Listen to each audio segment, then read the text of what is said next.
নমস্কাৰ বন্ধু বান্ধৱীসকল, আপোনালোকে বাৰু চৰকাৰৰ পৰা চৰকাৰী ফ্ৰীকৈ দিয়া ঘৰটো পাইছেনে নাই পোৱা? মানে প্ৰধানমন্ত্ৰী আৱাস যোজনাৰ অধীনত আপোনালোকে বাৰু চৰকাৰৰ পৰা ফ্ৰীকৈ ঘৰটো পালেনে নাই পোৱা?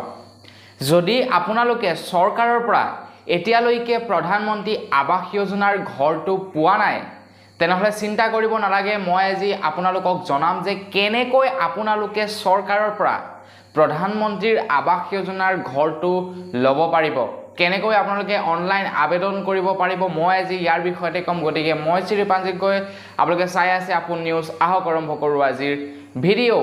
আৰু ভিডিঅ'টোৰ আৰম্ভণিতেই আপোনালোকে এই ভিডিঅ'টোত লাইক এটা কৰক। লাইকৰ টাৰ্গেট ৰাখিছোঁ 2000টা।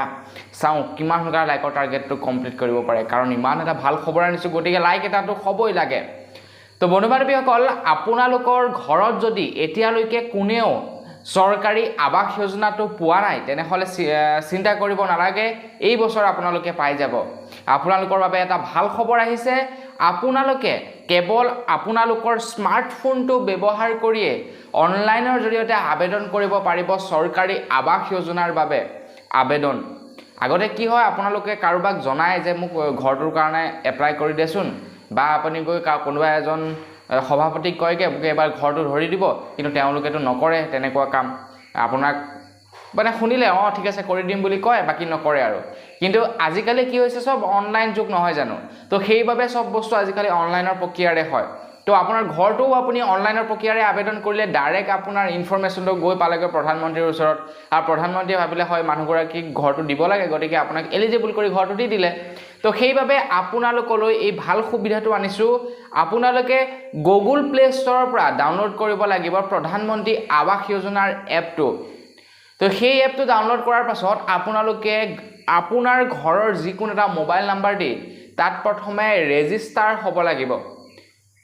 যিকোনো এটা মোবাইল নাম্বাৰ দি ৰেজিষ্টাৰ কৰিব লাগিব। আৰু এটা কথা মনত ৰাখিব, কিন্তু আপোনালোকে যদি ঘৰত আগতে চৰকাৰী ঘৰ একবাৰ পাই গ'ল, তাৰ পাছত কিন্তু এপ্লাই নকৰিব। যদিহে পোৱা নাই তেনেহ'লেহে এপ্লাই কৰিব। তো সেই এপ্লিকেশ্যনটো ৰেজিষ্টাৰ হোৱাৰ পাছতেই আপোনালোকে তাতে এপ্লাই কৰিব পাৰিব। নহয়নে বাৰু? একদম চিম্পুল পদ্ধতি।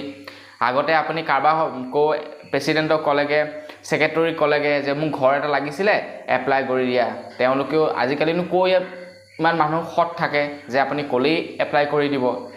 তো তেওঁলোকে নকৰে আৰু আপুনিও ঘৰ নাপায়। যিবোৰ মানুহে পাব নালাগে তেওঁলোকে ঘৰ পাই থাকে। তো সেইবাবে আপোনালোকলৈ এই এপটোত আগবঢ়ালোঁ। আপোনালোকে ইয়াৰ জৰিয়তে কৰিব পাৰিব আবেদন। এই কথা কিন্তু মই কোৱা নাই, এই কথা প্ৰধানমন্ত্ৰী ডাঙৰীয়াই কৈছে এই এপটোৰ জৰিয়তে আবেদন কৰিবৰ বাবে। তো বন্ধুসকল, যদি আবেদন কৰিব বিচাৰে কৰিব পাৰে। তো বৰ্তমানে জনাবলগীয়া ইনফৰমেশ্যনটো ইমানটোৱে আছিলে। কেনেকুৱা লাগিলে ইনফৰমেশ্যনটো জানি মোৰ কমেণ্ট কৰি জনাব। পুনৰ এটা ভিডিঅ' লগ পোৱাৰ আশাৰে বৰ্তমান বিদায় মাগিছোঁ। ধন্যবাদ। জয় অসম।